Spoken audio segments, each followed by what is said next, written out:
Good morning everyone and welcome to Day Talk.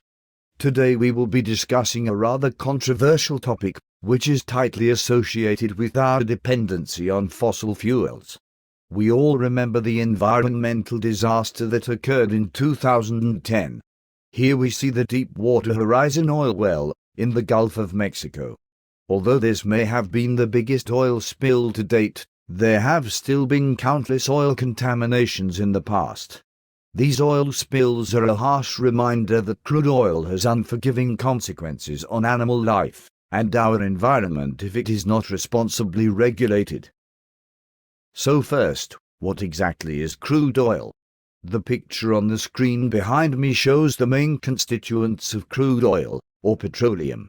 All of these organic compounds consist exclusively of carbon and hydrogen, and hence are called hydrocarbons. These are saturated hydrocarbons, and include alkanes like methane, propane and butane, but also longer alkanes such as pristane and hexadecane. Other saturated compounds contain rings of carbon in their structure and are called cycloalkanes. Finally, they are also the unsaturated hydrocarbons.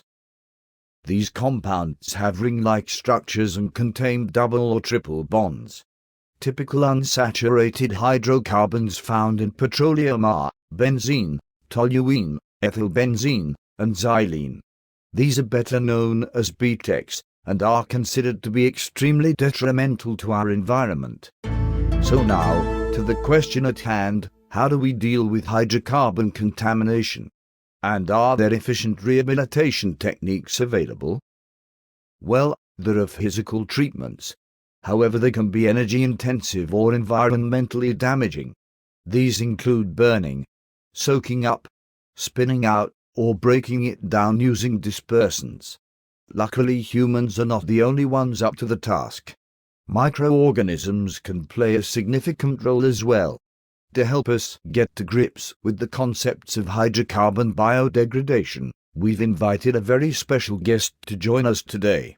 It's my pleasure to introduce to you Miss Marinobacter hydrocarbonoclasticus. So, Miss Marinobacter hydrocarbonoclasticus. Please call me Martha. All right, Martha. Tell us, why are you here? Well, the abundance of hydrocarbons in our biosphere should give you some insight as to why we microorganisms exist. You see, we hydrocarbon degraders have evolved a lovely little trick that allows us to utilize hydrocarbons as sources of energy and biomass. It is these adaptations that give us an advantage to survive. But hang on, Martha, I thought you were an anaerobe. How are you able to join us here in the show today? Oh, Mr. White, I am a non-obligatory anaerobe, meaning I prefer to live in the absence of oxygen. However, I can survive with oxygen around. This is how I can sit here today. As for my lineage, I belong to a larger family of proteobacteria that live in the sea. My species carries the name of Hydrocarbonoclasticus, which directly translated means hydrocarbon dismantling. My family members and myself love to degrade hydrocarbons like long-chain alkanes as well as polycyclic aromatic hydrocarbons. If I may stop you right there, Martha, you appear to have quite the extensive family tree.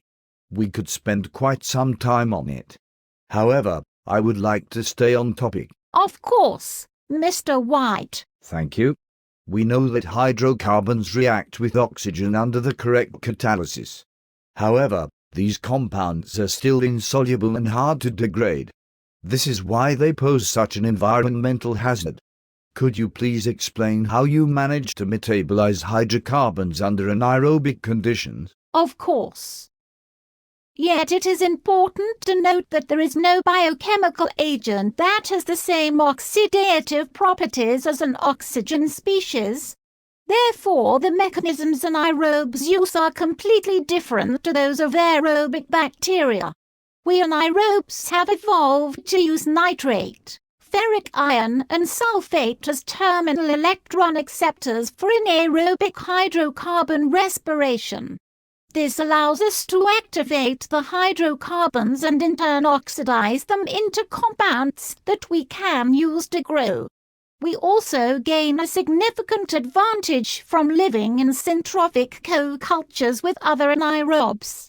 You know what we bacteria say? A friend in need is a friend indeed, but a friend who can help feed is better. I see, that is very interesting. Now here is a question. Are you able to sustain yourself on just hydrocarbons alone? Yes. However, we gain little energy from the overall reactions of hydrocarbon degradation. For this reason we cannot dissipate much energy for hydrocarbon activation. We microbes have overcome this through the use of crucial terminal electron acceptors to catalyze the reaction. If we look here, under conditions of nitrate reduction, ferric iron reduction and sulfate reduction, we see that hydrocarbon oxidation is a favorable process, meaning that hydrocarbons can be used for microbial energy conversion. However, the true activities under natural conditions may lead to a completely different value. There are several factors that can influence the rate of hydrocarbon mineralization. These include the abundance of relevant microbes, the availability of hydrocarbons via diffusion, the energetics and kinetics of the initial hydrocarbon activating reaction, and the efficiency of subsequent reactions leading to CO2 formation. That's a very clear explanation, Martha. Could you tell us which terminal electron acceptor you use to help you catalyze hydrocarbons? Of course. I prefer to use the nitrates. Why is that? Well, because they are cheaper than the day rates. You are a funny one, Martha. We certainly learnt a lot about your family and your mechanisms for hydrocarbon metabolism. We would like to thank you for all your knowledge on the subject. It was my pleasure, Mr. White. Thank you for having me on the show. Well, keeping on track with today's program, we will now address key microbial techniques that can help us rehabilitate areas contaminated with hydrocarbons. To help us understand some of the processes out there, we have invited one of Martha's friends, an expert in the field of applied microbial community engineering. It's my great pleasure to introduce to you all Mr. D-sulfonimir Limicola, or, as his friends call him, Dave. Hang on a moment, we seem to have some technical difficulties.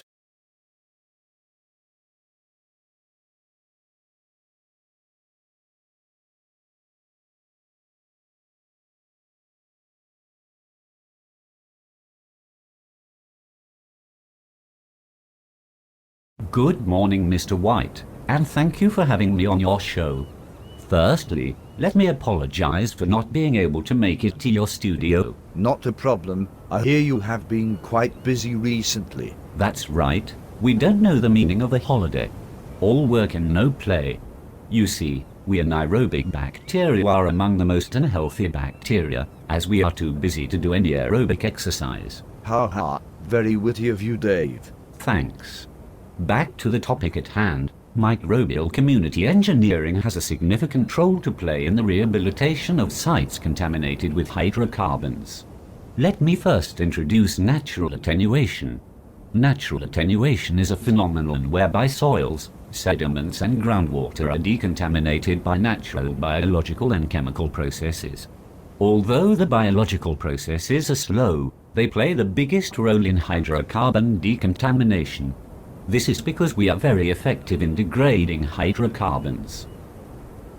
A technique you can apply is to stimulate these processes. We call this bioremediation.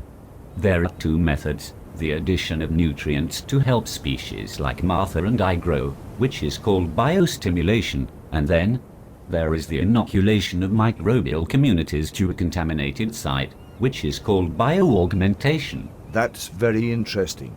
So if I understand it correctly, these two methods can be used to improve hydrocarbon degradation. That's absolutely right, Mr. White. Keep in mind that both methods can also be used simultaneously for improved results. Well, thank you for your expertise, Dave.